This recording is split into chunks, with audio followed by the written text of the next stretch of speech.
Hello, and thank you very much for the invitation to speak today. I will be speaking about autoimmune hepatitis, and our objectives are to describe the clinical presentation of autoimmune hepatitis, know the basic biochemical and clinical clues for the diagnosis, and be familiar with how to manage this disease. I have no disclosures. I will begin with the case. It's an 18-year-old woman presenting with several weeks of itching, dark urine, and jaundice. She also had fatigue, decreased appetite, and muscle aches. She denied taking any new medications, and there was no significant alcohol use. There was no significant medical history. Here we see her significant laboratory parameters. The AST and ALT were quite elevated. The total bilirubin at 5.4 or 92 micromolar. Total protein was 10 and albumin was 3.7. And I would point towards that globulin gap of total protein minus albumin as a marker sometimes of autoimmune liver disease. Her INR was 1.85, indicating significant dysfunction. Her hepatitis C, A, and B serologies were negative. She did not have HIV. Her IgG was 4,088, and the anti-nuclear antibody 1 to 160, and anti-smooth muscle antibody 1 to 80. The LKM antibody was negative.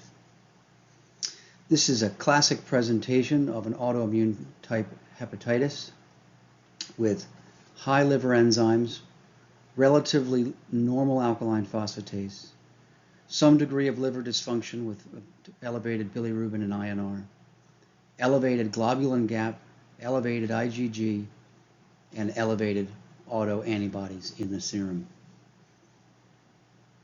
Also take note of the presentation of a young woman with an acute presentation is very common. So key concepts: autoimmune hepatitis is chronic inflammation of the liver characterized by elevated AST and ALT, hypergammaglobulinemia, so an elevated globulin gap and IgG, autoantibodies in the serum, and an interface or plasma cell-rich hepatitis on biopsy. And there's typically an unknown trigger.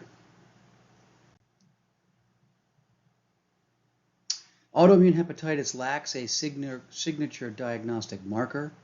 It affects all ages, both genders, and all ethnicities. However, most adults with autoimmune hepatitis are women, approximately 70 to 90%. Patients can be asymptomatic, chronically ill, or present with acute liver failure. It's often associated with other autoimmune diseases such as lupus, thyroid disease, or rheumatoid arthritis.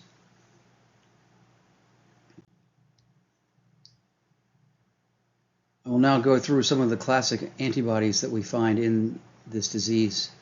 So the anti-nuclear antibody is seen in about 80% of patients in North America. The result is typically given as a titer, and the higher the titer, the more sensitive the marker is. There's also the smooth muscle antibody, which is seen in about 2/3 of patients in North America. And then the liver-kidney microsomal antibody, which is rarely found in North America and is most useful in children.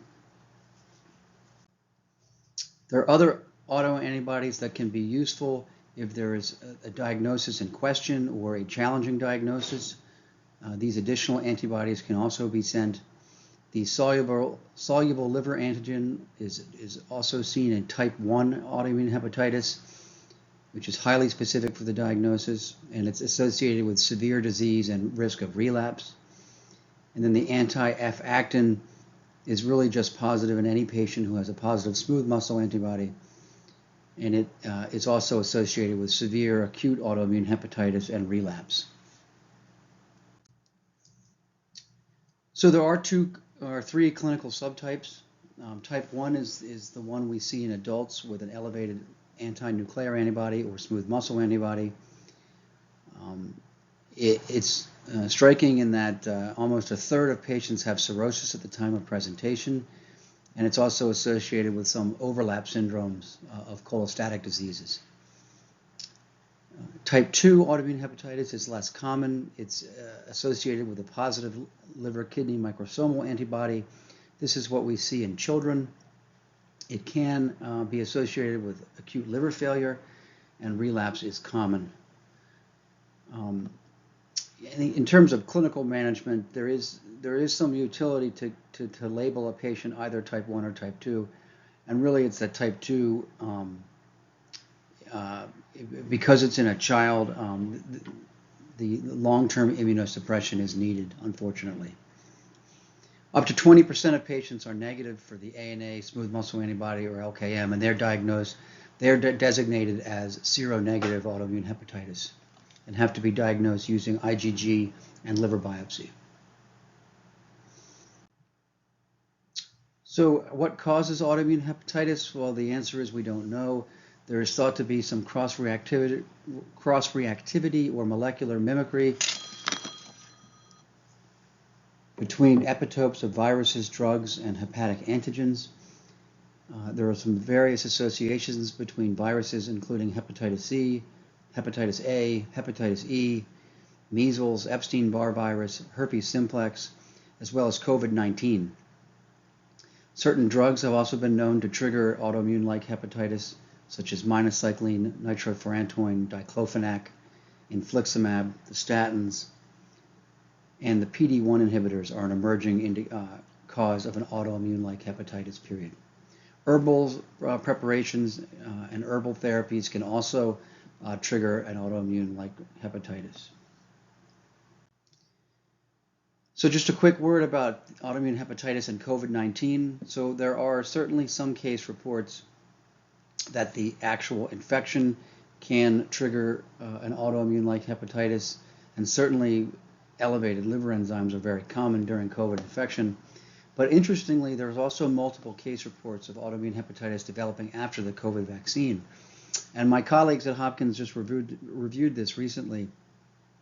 And in this review, they found that all different vaccine types were associated with an autoimmune-like hepatitis, including the mRNA, Pfizer and Moderna vaccines, as well as the other AstraZeneca and other vaccines found around the world. 64% of the patients were women and 60% were older than 50, but all patients had typical liver biopsy findings of lymphoplasmacytic infiltrates. However, eosinophils were also noted to be more common than what is classically seen in autoimmune hepatitis.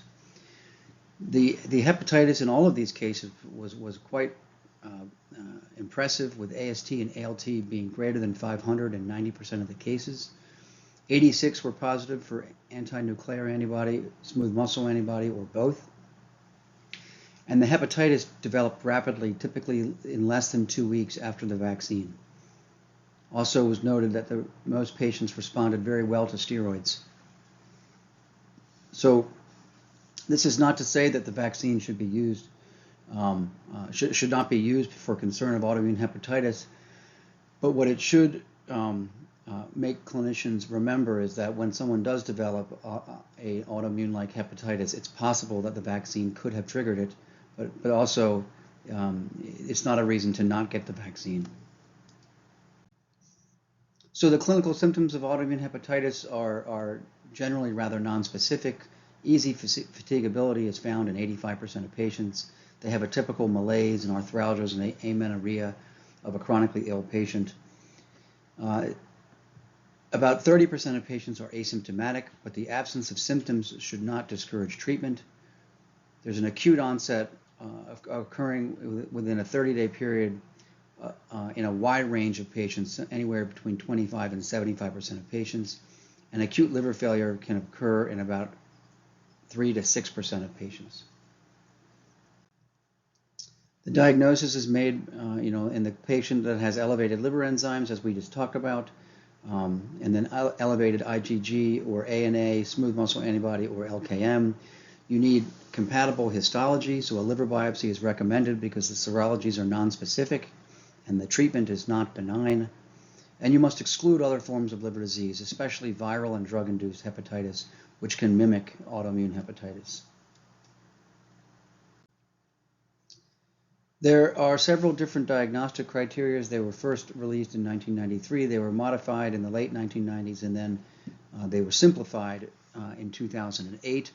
And here is a scoring system in the simplified diagnostic criteria. And you can see you get 1 or 2 points on the ANA or SMA if they're positive, and you get higher points if they're a higher titer. If the IgG is elevated, you get points, and then if the biopsy is either compatible or typical, you get points, and then you must exclude viral hepatitis. And a score of 6 equal to 6 or greater is probable, and a score of 7 or greater is definite autoimmune hepatitis. This can be useful in cases that have a challenging diagnosis. These are the classic patterns of pathology found on patients with autoimmune hepatitis. So the interface hepatitis is what's described most commonly, where you see a spilling of this lymphoplasmacytic infiltrate from zone 1 to zone 2. Plasma cells are noted to be found and are classically stained for IgG. Rosettes of hepatocytes are commonly seen too, where you have these little clusters of hepatocytes that look like rose petals. And then venulitis, typically around the central vein, you see inflammatory cells in between the endothelial cells. And here are just some numbers of pathology findings. So plasma cell infiltrates are seen in 2/3 of patients, lobular hepatitis in half. Something called emperiolopoiesis is found in 2/3 of patients as well, and this is similar to phagocytosis, but both cells survive, so it's penetration of one intact cell into another. Hepatocyte rosettes are seen in about 1/3 of patients, and necrosis is seen in 29%. And the classic finding found in acute liver failure is massive necrosis, which can be seen in at least 50% of cases of acute liver failure.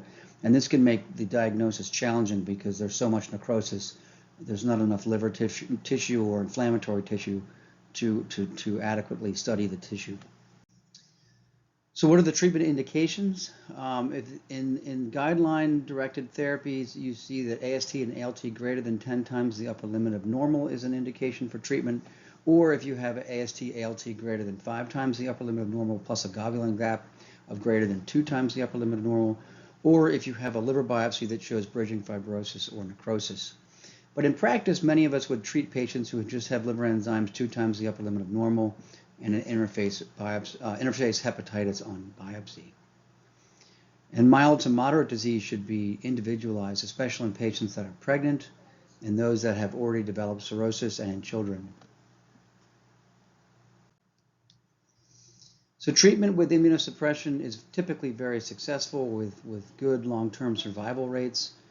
We advocate for the pre-treatment testing of TPMT activity because low or absent TPMT activity identifies patients at risk for severe myelosuppression, although this is uncommon. And then you want to vaccinate patients for hepatitis A and B, for the flu, for COVID-19, and then closely monitor patients who will be at risk for hepatitis B reactivation.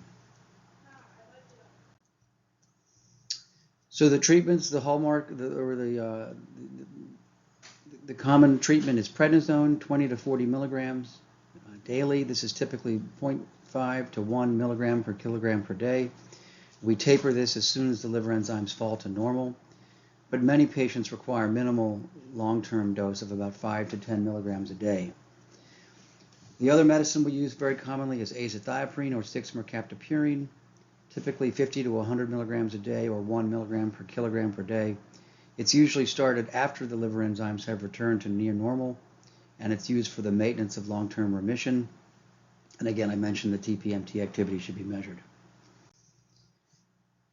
And then the other treatment we use is budesonide, oral, 9 milligrams a day. And this is used for children and adults with non-severe autoimmune hepatitis and who do not have cirrhosis. There is a risk of portal vein thrombosis in patients with cirrhosis. Fewer side effects than prednisone. It's used in conjunction with azathioprine. And the meta-analysis revealed that biochemical remission was more likely with a combination of budesonide and azathioprine than a combination with prednisone and azathioprine. But it should not be used in cases that don't, in which the patient has not responded to prednisone. And here is just an algorithm. So in typical autoimmune hepatitis, we start with prednisone and do lab testing every 1 to 2 weeks. You could also use budesonide, 9 milligrams daily. And then after the liver enzymes have improved, typically 4 to 8 weeks later, was when you want to start azathioprine and taper off the prednisone down to 5 or 10 milligrams by that period. When in patients with cirrhosis, you do not want to use budesonide, so you would just use prednisone. If you do use azathioprine, you have to be very careful about the development of cytopenias. And then with severe acute autoimmune hepatitis, you would not use budesonide, you would not use azathioprine because it takes too long to work. You'd want to use high-dose prednisone, typically 60 milligrams a day, sometimes even IV, methylprednisone, and assess response over a period of 2 weeks. And if the patient is not getting better, and if hepatic encephalopathy develops, the patient must be considered for liver transplant. Some alternatives to treatment are Celcept or mycophenolate mofetil. Typical dose is 1 gram twice a day. It's combined with prednisone. You can get very high rates of remission. It works best in patients who are intolerant to azathioprine rather than refractory to azathioprine. Tacrolimus is also used in some cases with failure of steroids or azathioprine. It's often used in combination with any of the other medicines we use. And a meta-analysis of case series showed very high rates of remission, but of course it has much worse side effects and cost. Other side effects to worry about, so for corticosteroids, patients can develop Cushingoid features, insulin resistance, high blood pressure, cataracts, weight gain, acne, and osteoporosis. Azathioprine can cause a cholestatic hepatitis. It can cause pancreatitis, bone marrow suppression, and also hepatic T-cell lymphomas have been described.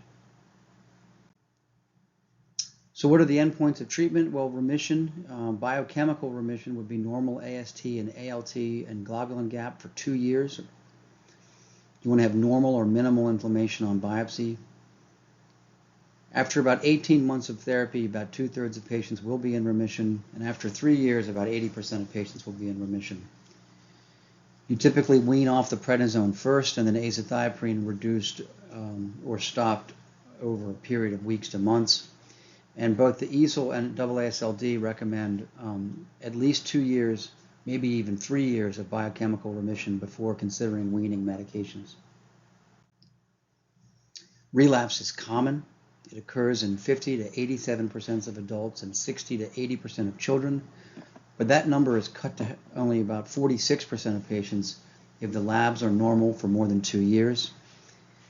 I think it's somewhat controversial whether or not you need to do a liver biopsy on these patients because a normal liver biopsy does not predict the lack of relapse.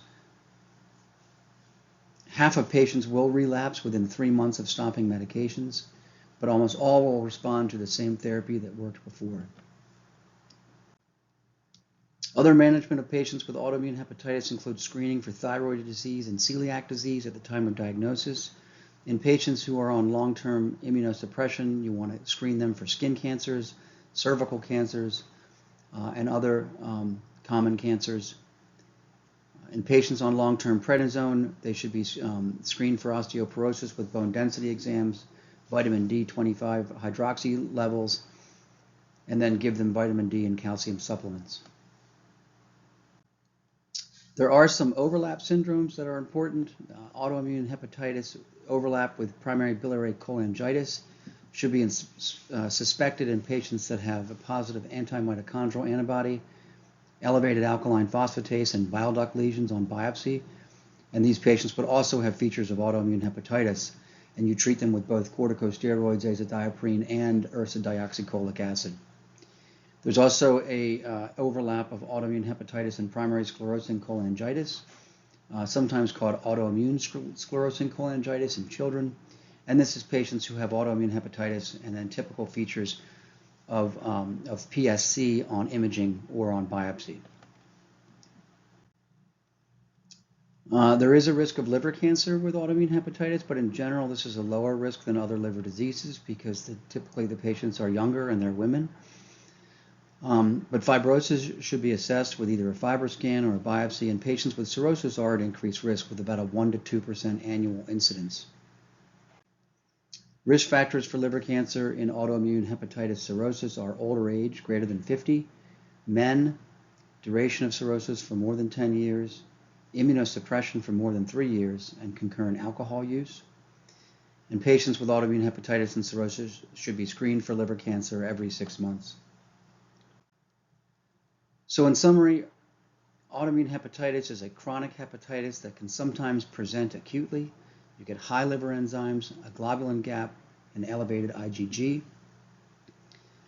Liver biopsy will show a plasma-rich infiltrate with interface hepatitis, and autoantibodies are found in the serum. Most patients are women in adults, and coexisting autoimmune diseases are common. It is life-threatening if untreated. We treat with steroids and azathioprine, primarily budesonide or prednisone and azathioprine. Relapse is very common, and most patients without an identifiable trigger will need to stay on long-term medication to prevent relapse and progression of the disease. And thank you very much, and special thanks to the Committee of the Association for the Study of Liver Disease. It's a real honor to be chosen as a speaker, and I thank you very much.